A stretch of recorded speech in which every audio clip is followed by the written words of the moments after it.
Good morning. Today we will see memory partitioning concept. Now we are on fifth chapter of our operating system. Till now we have covered lot of topics from overview of operating system concept, operation of OS, resource management, different types of operating system, in that multi-program, time shared, real-time OS, command line, CLI, GUI, from second chapter, services and component of operating system. What do you mean by operating system? System call, types of a system call, process management, main memory management, file management, then use of OS. After that, process management. In that, process state, PCB, that is process control block, process scheduling queue, context switch, IPC, inter-process communication, then its types, that is message passing and shared memory, thread concept, process command, PS, wait, sleep. After that we have seen CPU scheduling and algorithm. In that, scheduling objective, what do you mean by scheduling? After that, burst cycle, that is CPU and IO burst, preemptive, non-preemptive scheduling. Then FCFS, SJF, round robin, multi-level queue, deadlock avoidance.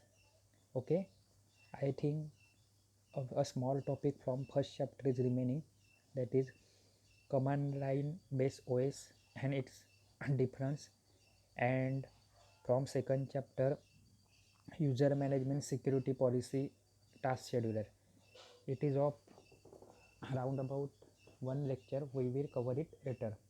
But whatever we have seen up till now, please read again and again, check out our YouTube videos, doubt निकालो, पूछो, क्योंकि almost 1 2 3 4 and we are on a fifth chapter, so better to revise learn. अभी regular exam Diwali के time पे आती है, शायद वो टाइम पे नहीं आए, लेकिन थोड़ा आगे पीछे तो आने वाली ही है. बहुत सारे सब्जेक्ट है आपके पास और ऑनलाइन है, तो मे बी आपको भी डिफ़िकल्ट होगा पढ़ने के लिए. सो प्लीज़ पढ़ाई स्टार्ट करो. Now what we will see in previous lecture, we have seen memory management. What do you mean by memory?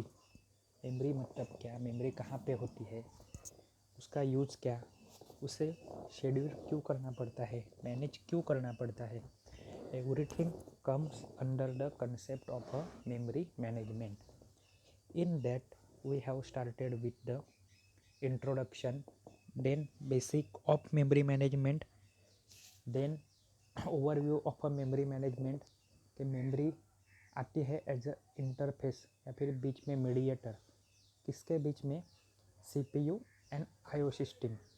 Then how to calculate address, what do you mean by absolute address and order, and function of memory management, that is process isolation, tracking of memory location, automatic allocation of and management, long term storage, short support of a modular programming, protection and access control, and keeping status of main memory location.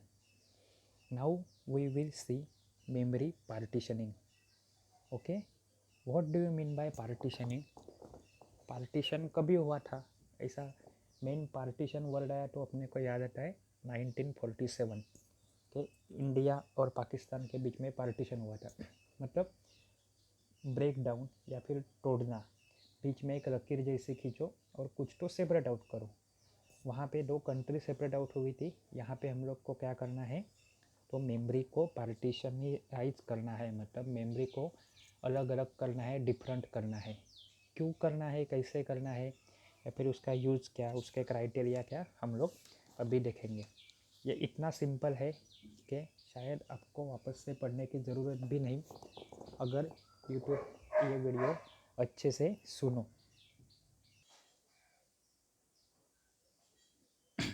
Now consider this diagram.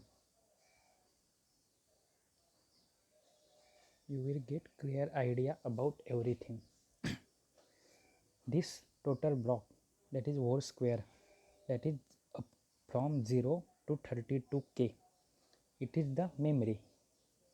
Now all the concept behind this theory, इतनी जो theory लिखी हुई है वो मैं एक short में बोलता हूँ, फिर हम लोग लाइन बाय लाइन देखेंगे उसको. एकदम इजी है. देखो क्या है कि 0 से लेकर 32 तक मेमोरी है, भले अपने पास है लेकिन वो पूरी की पूरी मेरी यूज़ की नहीं है. तो आप बोलोगे फिर किसके यूज़ की है, तो किसी और के यूज़ की है, तो वो भी पूरी यूज़ की उसके लिए नहीं है. सो बेटर टू पार्टीशन, जैसे हम लोग करते हैं ना, ये तेरा और ये मेरा, वैसे ही ऑपरेटिंग सिस्टम यहाँ पे 2 पार्ट में बांट देती है. किसे, तो अवेलेबल मेमोरी को. सो 0 से लेके फेंस रजिस्टर नाम की लाइन आपको दिख रही है, एक डार्क लाइन, जो मतलब मॉनिटर तक है. वो किसको असाइन है, monitor. That is you can say this is not of users use, अपने काम की नहीं है, वो ओएस या फिर उसके सपोर्टिंग फीचर के लिए रहेगी. लेकिन उसके बाद दैट इज 0 से लेके फेंस रजिस्टर तक बात ख़त्म हुई. Then after the fence register up to 32K it is available and intended for the use of the user. So after fence register एक ब्लॉक में जो डार्कर ब्लॉक है वो दिख रहा है आपको यूज़र मेमोरी, और उसके बाद डैश डैश वाली लाइन है वो है आपकी empty memory. Meaning is what, simply the memory right from fence register up to 32K is only available, and that is only available for the users purpose. So maybe the process which is capable of residing in that or maybe smaller than it will be stored or loaded into that memory. यहाँ पे process क्या है, थोड़ी कम है, कम less in size. So 32K तक नहीं है. जो डैश वाली लाइन है डायगोनल वो क्या है, आपकी फ्री मेमोरी है. तो यहाँ पे दोनों चीज़ें अलग तो हो गई, लेकिन यही दो चीज़ों को डिफ्रेंशिएट करने का, अलग करना है, उसी के लिए कंसेप्ट क्या है अपना, फेंस रजिस्टर. फेंस मतलब क्या बोलते, क्या किसे बोलते हैं, कंपाउंड जो रहता है उसे फेंस बोलते हैं.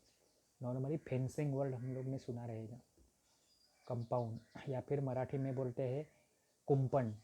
वो क्या करता है, और प्राइवेट प्रॉपर्टी और बाहर के आउटसाइड वर्ल्ड और एल्स बाजू में जो रहेगा उसके बीच में एक पार्टीशन जैसा काम करता है. So with the help of fence register we are dividing the memory into 2 part, that is monitor which is used for the OS purpose, and other than monitor which is available is used for the user purpose. So concept is clear कि partitioning क्या है, यहाँ पे partitioning कर दिया है. But आपको remember, but you should remember, आपको याद रखना ही है कि जो 0 से लेकर starting that is the lower, भले ही ये डायग्राम में लोअर मतलब अपोजिट साइड पे चली गई, ऊपर चली गई हो, लेकिन वो एज पर उसको, ये डायग्राम को उल्टा घुमा दो पूरा, तो वो क्या होगा कि मॉनिटर नीचे आएगा. मतलब 0 से लेके अप टू सर्टेन लेवल तक क्या है, तो वो मॉनिटर की है. That is the for not for users allocation. And upper मतलब 0 से स्टार्ट किया, कब तक जाएगा वो, फेंस रजिस्टर तक. एक बार में फेंस रजिस्टर आ गया, उसके बाद किसकी मेमोरी अलोकेशन किसके लिए वो अवेलेबल है, तो यूज़र के लिए. सो वाहिर जनरेटिंग, कोई भी एड्रेस को जनरेट करना है तो मुझे क्या करना पड़ेगा, आई हैव टू थिंक कि वो एड्रेस जनरेट होने के बाद जो CPU एड्रेस जनरेट करेगा वो कहाँ पे जा रहा है. ठीक है, आप किसी की प्राइवेट प्रॉपर्टी में नहीं जा सकते बिना परमिशन. सिमिलरली आप यूज़र हो, आप कोई भी एड्रेस जनरेट करते हो, वो एड्रेस कैसे होना चाहिए, तो वो एड्रेस आपका होना चाहिए अबोव द फेंस रजिस्टर. यहाँ पे लिए वापस कंफ्यूज मत होना, अबोव मतलब ये डायग्राम के लिए फेंस रजिस्टर के ऊपर मतलब मॉनिटर में नहीं जाना है, डायग्राम को उल्टी करके हम लोग को समझना है, ऐसे करके दिखाता हूँ।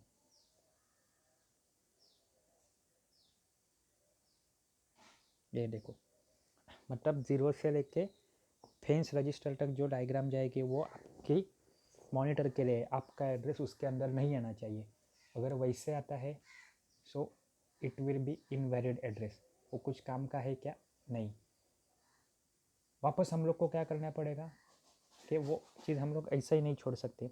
सो better we should provide with the one solution कि वापस से एड्रेस रिकैलकुलेट करो, लेकिन वो एड्रेस कैसा आना चाहिए? It should be greater than fence register. So and only then and only क्या होगा, आपका एड्रेस फिट हो सकता है या फिर कैपेबल है या फिर लोकेट हो सकता है कहाँ पे? Above the fence register, that is the area of a memory which is intended for the users location. समझा? ये लेक्चर मैं यहीं पे स्टॉप करता हूँ, क्योंकि नेटवर्क प्रॉब्लम की वजह से बहुत सारे इश्यू होते हैं। इसके बाद तुरंत नेक्स्ट लेक्चर में पोस्ट करता हूँ। ठीक है, थैंक यू।